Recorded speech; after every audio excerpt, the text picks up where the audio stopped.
সেই দিন যখন প্রতিদিনের মতো নেশার টাকার জন্য আমার স্বামী আমাকে ধরে মারতেছিল, আমার চিৎকার শুনে বাসায় একটা মানুষও এগিয়ে আসেনি। আমি জোরে জোরে চিৎকার করতেছিলাম, কেউ এগিয়ে না আসলেও পাশের বাসা থেকে একটা ছেলে আসে আমাকে বাঁচানোর জন্য। আমার স্বামীকে বলে, ওকে আর একটা মাইরও তুমি দিতে পারবা না, তাহলে তুমি এখানে দাঁড়িয়ে থাকতে পারবা না।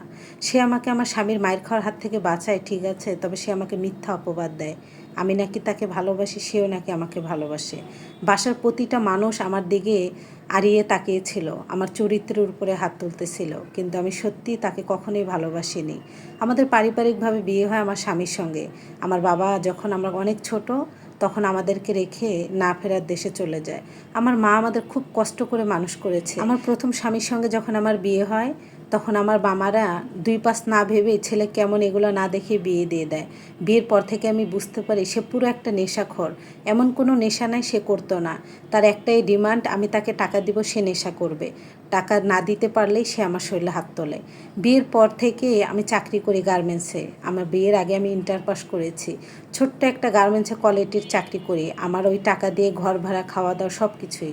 সে কাজ করবে কি, সে তো নেশা নিয়েই ব্যস্ত। যখনই টাকা ফুরিয়ে যেত, তার অত্যাচারটা আরও বেড়ে যেত। আর প্রতিদিনের বকাবাজি, মার, এগুলো তো রুটিনই ছিল। এজন্য যে বাসায় ভাড়া থাকতাম কেউ এগিয়ে আসতো না। মাকে বলেও কিছু হয়নি। আমার মা তো আরেক অসহায় ছিলেন। সে তো নিজের পেটে ভাতে জোগাড় করতে পারে না।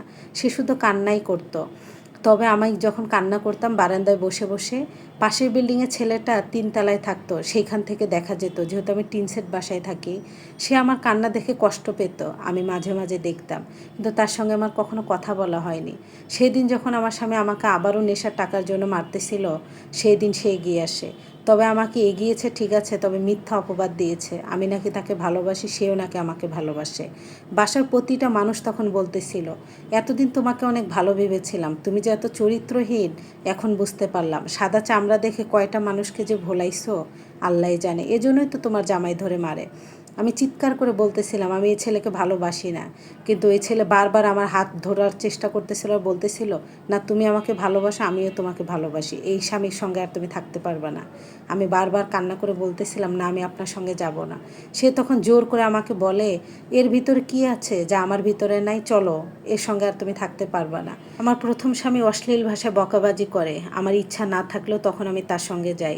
পাশের বাসায় তাদের নিজস্ব বাসা। তার আম্মুকে যখন বলে, এই মেয়েকে আমি ভালোবাসি 1 বছর যাবৎ, যতদিন ধরে তারা এই বাসায় এসেছে, তার আম্মু শুনে প্রচণ্ড রেগে যায়, তার মা বাবা ভাই বোন সবাই। এটাই তো স্বাভাবিক।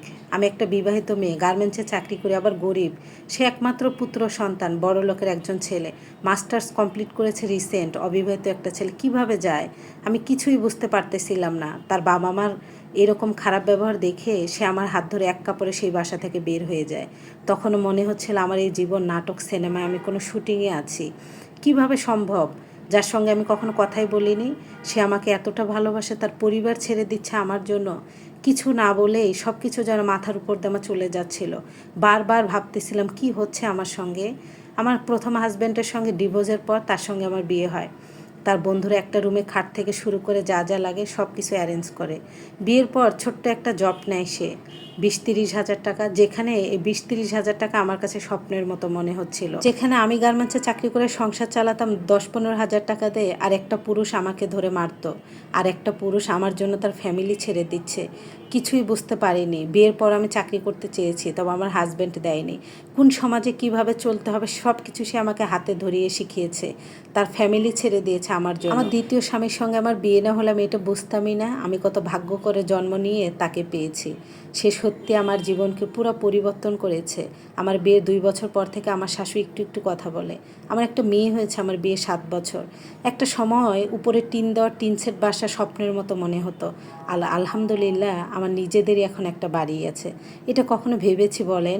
এই পৃথিবীতে সত্যি ভালো মানুষ আছে বিধায় এই পৃথিবীটা এখনও টিকে আছে। দোয়া করবেন আমার স্বামীর শেষ সময় অবধি যেন আমি থাকতে পারি। এটা একটা আপু লাইফ স্টাইল। ধন্যবাদ সবাইকে।